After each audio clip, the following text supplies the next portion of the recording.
नमस्कार साथियों, आपका एक बार फिर से स्वागत है अभ्यास एग्री एकेडमी की यूट्यूब चैनल पर। तो आज हम बात करने वाले हैं सीनियर हॉर्टिकल्चर ऑफिसर की जो वैकेंसीज आई हैं नेशनल हॉर्टिकल्चर बोर्ड के अंदर, जो है मिनिस्ट्री लेवल की जॉब है। जॉब तो बहुत शानदार है, सेंट्रल गवर्नमेंट आप मिनिस्ट्री लेवल की जॉब समझ सकते हैं। नेशनल हॉर्टिकल्चर बोर्ड जो कि अपने आप में एक ऑटोनोमस सोसाइटी है, एक ऑटोनोमस बोर्ड टाइप है, तो जॉब बहुत शानदार है। Advertisement for the post of senior horticulture officer group B in national horticulture board. देखो, नेशनल हॉर्टिकल्चर एक ऑटोनोमस ऑर्गेनाइजेशन है जो कि ministry of agriculture and formal welfare government of India, तो मतलब आप समझ सकते हो भारत सरकार की ये जॉब है। तो जॉब बहुत शानदार है। समझते हैं नंबर ऑफ वैकेंसीज कितनी है, क्या एग्जाम का पैटर्न रहेगा, क्या सिलेबस रहेगा और कौन कौन स्टूडेंट इसके अंदर फॉर्म भर सकते हैं। कौन कौन स्टूडेंट जो है BSc agriculture, BSc horticulture, food tech, कौन कौन से बच्चे जो है इसके अंदर ग्रेजुएट्स इसके अंदर फॉर्म डाल सकते हैं। एग्जाम जो कंडक्टेड कराएगा वो एनटीए कराएगा, याद रखना, नेशनल टेस्टिंग एजेंसी एनटीए जिसका एग्जाम कंडक्टेड कराएगा।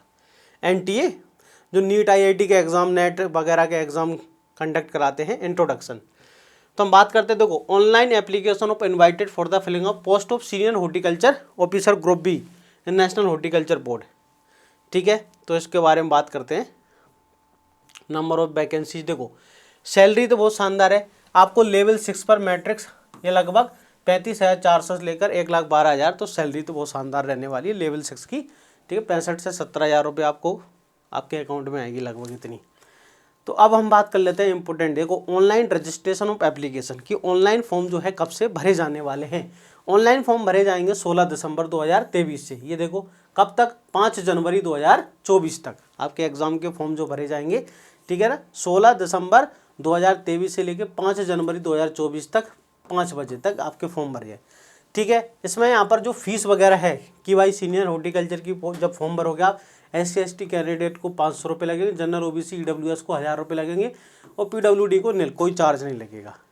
ठीक है, इसके बाद क्या है, अगला है important, duration of the correction in the particular of application. अगर आपको करेक्शन करना है, ठीक है, ऑनलाइन ओनली, तो 6 जनवरी से लेकर 8 जनवरी तक जो है करेक्शन होगा। ओके, इसके बाद एडमिट कार्ड जो कब आएंगे, तो उनकी वेबसाइट पर ये बता दिया जाएगा कि एडमिट कार्ड कब आएंगे। Okay, display of provision answer key exam के बाद कितने बाद, to be announce later through the public notice official website के द्वारा। फिर फाइनल रिजल्ट जो है, एग्ज़ाम जो होगा, ध्यान से सुनना, एग्ज़ाम जो होगा वो 2 स्टेजेस में होगा। एग्ज़ाम का जो होगा वो 2 स्टेजेस में होगा। पहला स्टेज जो होगा आपका, स्टेज फर्स्ट है ना, कंप्यूटर बेस्ड एग्जामिनेशन होगा, CBT, इसको कंप्यूटर बेस्ड हम कह सकते हैं एग्जाम। इसके बाद दूसरा जो होगा आपका डिस्क्रिप्टिव टाइप। पहला जो होगा आपका मल्टीपल ऑब्जेक्टिव टाइप एग्जाम होगा, सेकंड आपका डिस्क्रिप्टिव। जो बच्चे पहला इस एग्जाम को क्वालिफाई कर लेंगे ये होगा, ये समझो आपका प्रीलिम्स है, ये समझो आपका मेंस है, इस प्रकार से। चलिए आगे बढ़ते हैं। तो 2 स्टेज में एग्जाम हो गया। वैकेंसीज की बात कर लेते हैं, कितनी कितनी टोटल, और नंबर ऑफ वैकेंसीज जो हैं वो 25 हैं। टोटल नंबर ऑफ वैकेंसीज की संख्या है 25, जिसमें जनरल की 6 हैं, EWS की 2 है, SC की 5 है, ST की 2 है और OBC नॉन जो क्रीमिलियर होता है उसकी 10 है। टोटल 25 है। यहाँ पर इनकी जो है हॉरिजॉन्टल रिजर्वेशन PWD का 3 वैकेंसीज है। द वैकेंसीज में इंक्रीज और decrease in number of categories A reservation vacancies, जो भाई गवर्नमेंट ऑफ रूल्स के अकॉर्डिंग हो सकता है। चलिए अब हम आगे बात करते हैं। यहाँ पर जो उनकी है ना कैटेगरी वाइज रिजर्वेशन का दिया है। ओके, अब आ जाते हैं अपन कि एग्जाम का अपन ने देख लिया कि 2 स्टेज में होगा।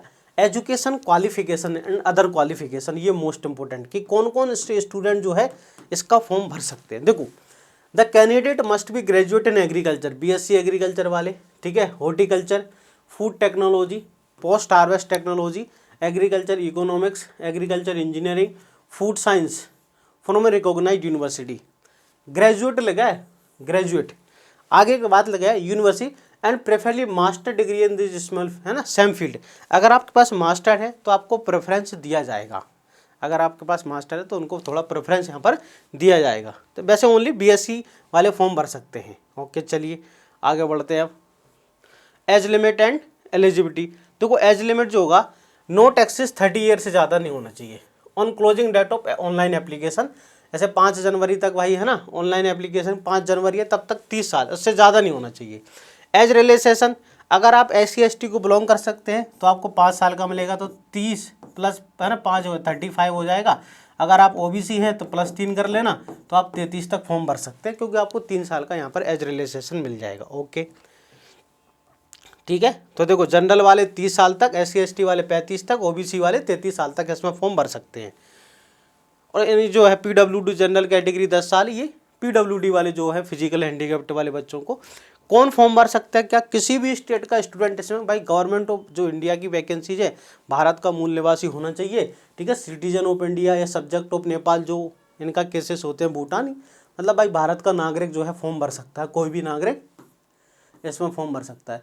रिजर्वेशन हमने बात ही कर ली, क्या रिजर्वेशन है, नंबर ऑफ वैकेंसीज की मैंने आपको बताई दी।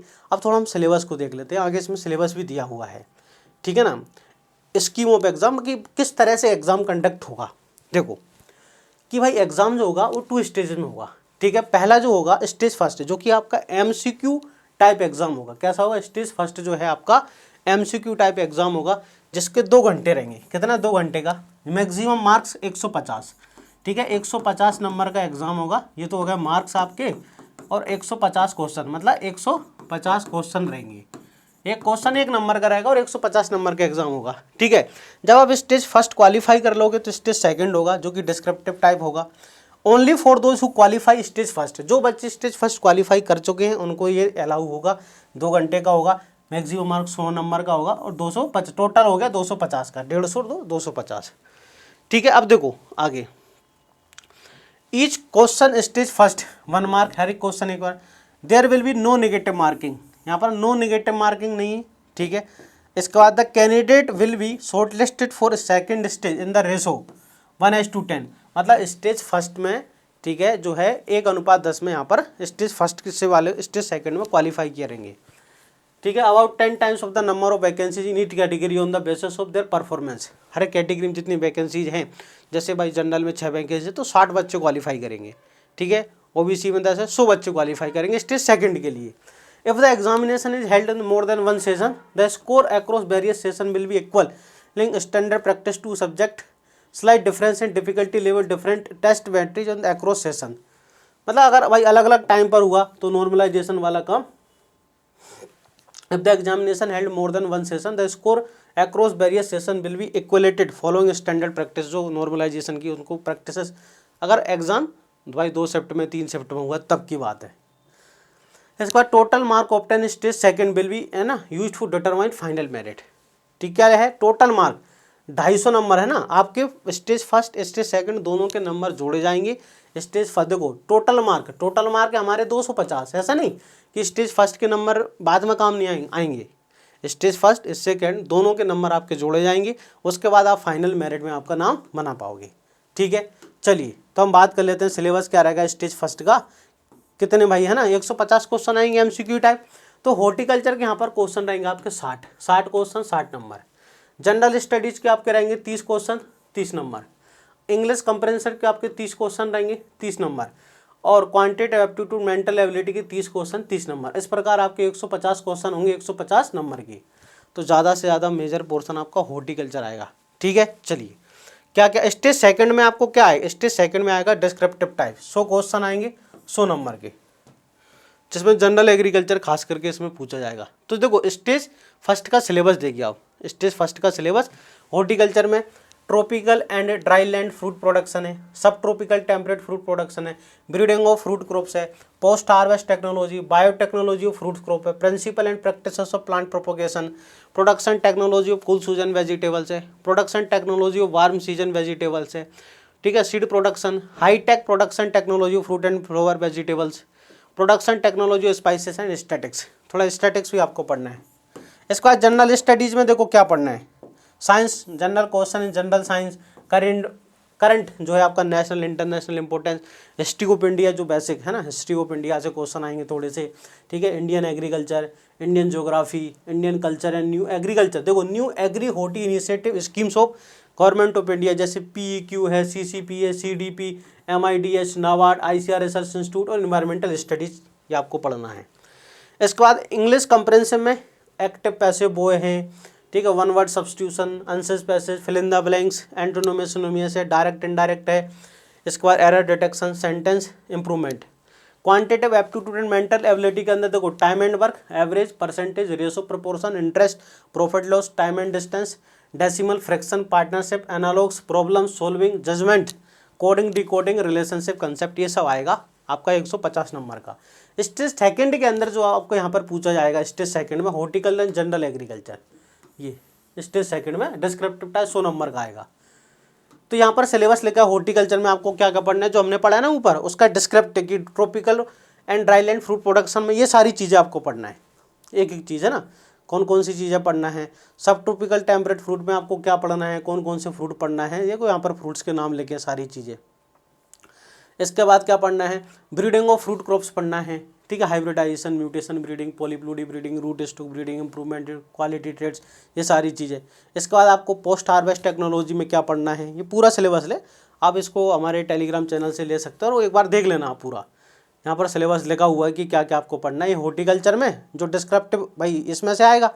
इसके बाद देखो स्टैटिक्स, ये जनरल एग्रीकल्चर है, मतलब आपको जनरल एग्रीकल्चर भी तो पढ़ना है हॉर्टिकल्चर के साथ साथ में मेंस के लिए। तो general agriculture important, national economy है, factor determine agro ecological zones हैं, इसके बाद हमारी क्रॉप्स हैं पूरी, इसके बाद सॉइल साइंस है, इसके बाद प्लांट फिजियोलॉजी है, इसके बाद फोटोसिंथेसिस, रेस्पिरेशन, सारी चीज़ प्लांट फिजियोलॉजी, सेल बायोलॉजी है, जेनेटिक्स है, पूरा देखो पोर्शन दिया हुआ है। इसके बाद प्लांट ब्रीडिंग है, सारे जो क्रॉस वगैरह हैं। इसके बाद फ्रूट वेजिटेबल्स भी है यहाँ पर, तो हॉर्टिकल्चर में ऐसा नहीं, वेजिटेबल्स भी हैं पूरा देखो, vegetable crop of India, propagation, sexual package practices, ये सारी चीज़ें।